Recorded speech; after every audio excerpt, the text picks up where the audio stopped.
Welcome student, Subhash English school की online classes में आप सभी का स्वागत है। हम आज पढ़ेंगे व्याकरण का कारक, इसकी डेफिनेशन, परिभाषा। कारक यानी क्या होता है? संज्ञा या सर्वनाम के जिस रूप से उसका संबंध क्रिया से जाना जाए कारक कहलाता है। मतलब संज्ञा और सर्वनाम के जिस रूप का संबंध किससे जाना जाए? क्रिया से जाना जाता है, तो उसे क्या बोलते हैं? कारक कहते हैं। कारक के भेद, कारक के भेद कितने प्रकार के होते हैं?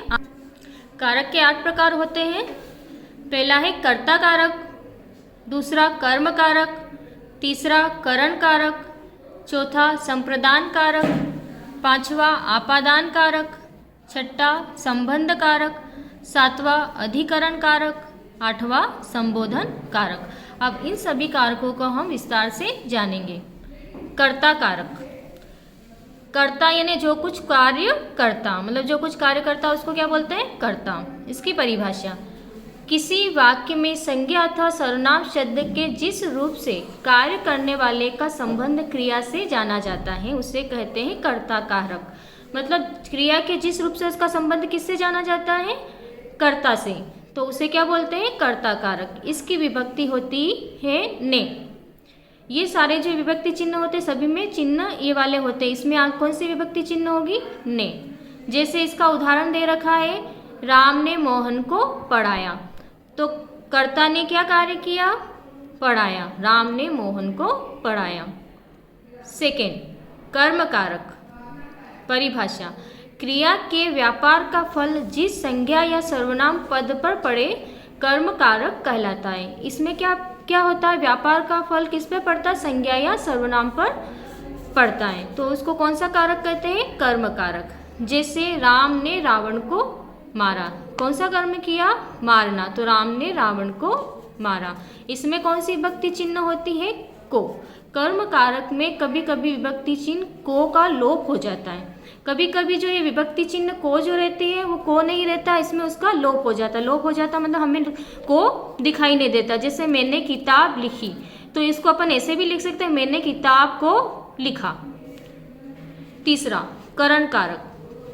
परिभाषा, जिस रूप से क्रिया के साधन का ज्ञान अर्थात इसकी सहायता से कार्य पूर्ण होता है करण कारक कहलाता है। करण कारक किसमें क्या किसे कहते हैं? जिसमें साधन का ज्ञान होता है, मतलब वो किस साधन के द्वारा उस कार्य को पूरा किया गया है। इसकी विभक्ति चिन्ह होती से तथा के द्वारा। जैसे राम ने रावण को बाण से मारा, यहाँ पे साधन क्या है? बाण है। अगला उदाहरण दे रखा है, मोहन ने राकेश को तार के द्वारा सूचित किया, तो यहाँ साधन क्या है? तार के द्वारा। जैसे और भी उदाहरण अपन ले सकते हैं, जैसे चाकू से सब्जी काटी जाती है, तो यहाँ साधन क्या हो गया? चाकू से। अगला है संप्रदान कारक।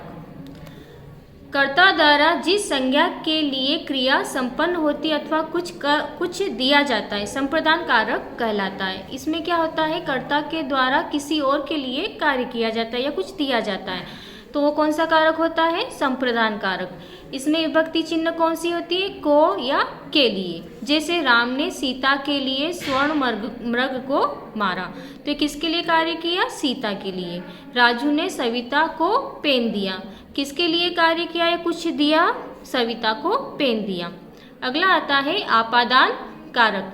परिभाषा, संज्ञा या सर्वनाम के जिस रूप से पृथकता या अलग होने का भाव, दूरी, तुलना आदि का बोध होता है, वह कौन सा कारक होता है? आपादान कारक। इसकी विभक्ति चिन्ह होती है से या पृथक हो जाना।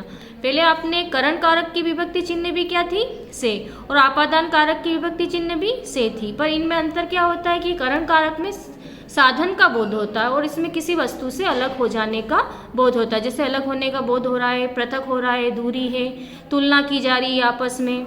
ये उदाहरण के माध्यम से हम जानेंगे। जैसे भावना छत से गिर पड़ी, तो वो किससे अलग हो गई? छत से। ऋतु सुमन से अच्छी, अब यहाँ पर क्या किया जा रहा है? तुलना की जा रही है कि ऋतु जो है वो सुमन से अच्छी है। अगला कारक है संबंध कारक। परिभाषा, संज्ञा के जिस रूप से दो संज्ञाओं या सर्वनामों के मध्य संबंध का पता चले संबंध कारक कहलाता है। इसमें क्या होता है? दो संज्ञा या सर्वनामों के मध्य क्या रहता है? आपस में संबंध होता है, मतलब एक वाक्य दूसरे से ही पूरा होता है। इसकी विभक्ति चिन्ह होती का, के, की, है। जैसे मोहन का घर सुंदर है, तो इसमें संबंध क्या है कि मोहन का घर जो है वो सुंदर है। सोहन की पुस्तक फट गई, सोहन की पुस्तक क्या है, जो उसमें संबंध क्या है कि वो फट गई है। अगला है अधिकरण कारक परिभाषा। संज्ञा के जिस रूप से क्रिया के आधार का बोध हो, अधिकरण कारक कहलाता है। इसमें क्या होता है, आधार का बोध होता है कि क्रिया किस आधार पर संपन्न हो रही है। इसका विभक्ति चिन्ह होता है में अथवा पर। उदाहरण के माध्यम से हम जानेंगे, जैसे क, छत पर बिल्ली है, तो पर यहाँ पर आधार क्या है, छत। नदी में निर्मल जल प्रवाहित हो रहा है, तो यहाँ पर आधार क्या है, नदी। नदी में निर्मल जल प्रवाह हो रहा है। अगला कारक है संबोधन कारक परिभाषा। शब्द के जिस रूप से किसी को पुकारने या बुलाने का बोध हो, मतलब शब्द के जिस रूप से हम किसी को बुलाते हैं या पुकारते हैं, तो वो कौन सा कारक होता है, संबोधन कारक कहलाता है। और इसके साथ विस्मयादि बोधक चिन्ह का भी प्रयोग किया जाता है। अरे इत्यादि संबोधन कारक की विभक्तियों का प्रयोग संज्ञा के पूर्व होता है। इनके बाद विस्मयादि बोधक चिन्ह का प्रयोग लगाया जाता है। जैसे उदाहरण है, अरे तुम कहाँ जा रहे हो, हे ईश्वर हमारी रक्षा करो।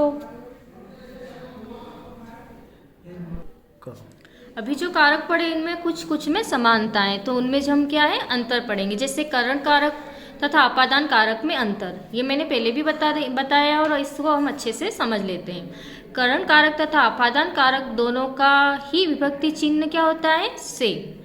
परंतु इनमें अंतर है कि करण कारक में से का प्रयोग साधन के लिए होता है, जबकि आपादान कारक में से का प्रयोग अलग होने की तुलना या डर के भाव के लिए होता है। जैसे उदाहरण के माध्यम से हम जानेंगे, मैं कार से ऑफिस जाता हूँ, तो ये कौन सा कारक हो गया, साधन करण कारक। ये करण कारक है, साधन क्या है, वो कार से जा रहा है। पेड़ से सेब गिरा, अलग होने का भाव हो रहा था, कौन सा कारक हो गया, आपादान कारक। अगला कर्म कारक तथा संपदान कारक में अंतर, दोनों का विभक्ति चिन्ह कहीं को होता है। अब इसके माध्यम से हम जानेंगे, कर्म कारक का विभक्ति चिन्ह को है तथा संपदान कारक में भी को विभक्ति प्रयोग की जाती है, परंतु इनमें अंतर ये है कि कर्म कारक में क्रिया का फल दर्शाने के लिए को का प्रयोग किया जाता है। क्या किया जाता है, कर्म कारक में क्रिया का फल दर्शाने के लिए को का प्रयोग किया जाता है, जबकि संप्रदान कारक में किसी को कुछ देने के रूप में को का विभक्ति प्रयोग की जाती है। जैसे अध्यापक ने छात्र को बुलाया, तो कौन सा कारक हो गया है, तो कर्म कारक। प्रधानमंत्री ने बाढ़ पीड़ितों को कपड़े बांटे, तो कौन सा कारक होगा, संप्रदान कारक। अभी जो हमने व्याकरण में कारक पढ़ा, इसके क्वेश्चन है, इन क्वेश्चन के आंसर आपको अभी जो समझाए उसमें से आपको करना है। कारक, प्रश्न क्रमांक 1, कारक की परिभाषा उदाहरण सहित लिखिए। ये मैंने आपको पढ़ा दी है, उसके उदाहरण भी आपको लिखना है। प्रश्न 2, कारक के कितने भेद हैं, प्रत्येक के नाम लिखना है। प्रश्न 3, करण कारक तथा अपादान कारक में अंतर स्पष्ट कीजिए। अंतर भी मैंने आपको बताया, उसके माध्यम से आपको इसका आंसर लिखना है।